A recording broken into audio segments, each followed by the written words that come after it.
Welcome students. तो आज का जो हमारा टॉपिक है दैट इज सब्लिमेशन। तो आइए समझते हैं कि सब्लिमेशन क्या होता है।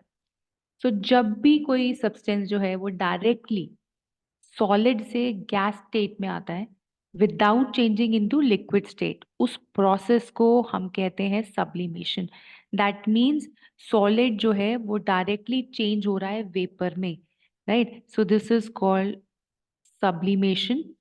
एंड जब वेपर जो है वो कूल होने के बाद सॉलिड में कन्वर्ट हो रहा है तो इसको हम बोलते हैं deposition.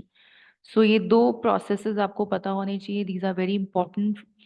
One is sublimation, the change of state directly from solid to gaseous state without changing into liquid, that is called sublimation. And जब गैस से सॉलिड में कन्वर्ट होता है without changing into liquid, that is called deposition, right. So कुछ ऐसे substances होते हैं जो sublimation which undergo sublimation, one of them is camphor.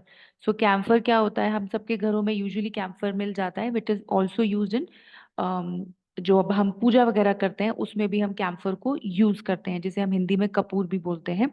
Then you have iodine, this also undergoes sublimation. Then you have naphthalene balls. So naphthalene ball सबसे अच्छा example है sublimation का। Naphthalene balls आपको जनरली हम घरों में यूज करते हैं जब भी हम कुछ स्टोर करते हैं, अपने क्लोथ्स को स्टोर करके रखते हैं, जैसे विंटर क्लोथ्स को हम स्टोर कर देते हैं एलमीराज में, तो हम बीच में नेफ्थलीन बॉल्स डालते हैं ताकि उनको इंसेक्ट्स ना लगे। सो और वो प्रॉपरली स्टोर्ड रहें, ठीक रहें। सो नेफ्थलीन बॉल्स क्यों यूज किया जाता है, बिकॉज वो अपने आप डिसअपियर हो जाते हैं without leaving any residue. So solid form में होती हैं ये, सॉलिड फॉर्म में व्हाइट कलर की बॉल्स होती हैं, छोटी छोटी बॉल्स होती हैं।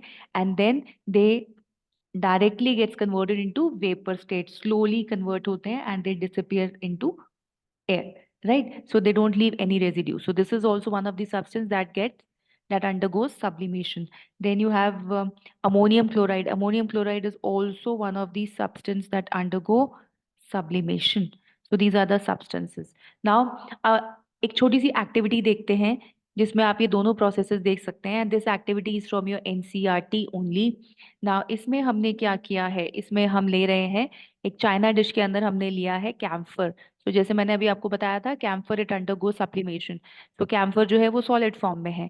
जब आप उसे हीट कर रहे हैं, हीट प्रोवाइड कर रहे हैं through the burner, what happens, वो जब वेपर स्टेट में कन्वर्ट हो जाएगा, वेपर स्टेट में कन्वर्ट होगा, उसके बाद जो है कूल होने के बाद वो यहाँ पे फनल्स की साइड पे कलेक्ट हो जाता है, सॉलिडिफाई हो जाता है। फनल्स की साइड पे आप देखोगे तो व्हाइट रेजिड्यू जो होगा वो आपको मिलेगा। So that is nothing but camphor. So यहाँ पे सबसे पहले क्या हुआ, सॉलिड था कैम्फर, वो कन्वर्ट हुआ वेपर फॉर्म में, इसका मतलब क्या हुआ, सब्लिमेशन हुआ। फिर जब वेपर जो है वो कूल हुआ तो it gets converted into solid again, so that is called deposition. So this was all about sublimation.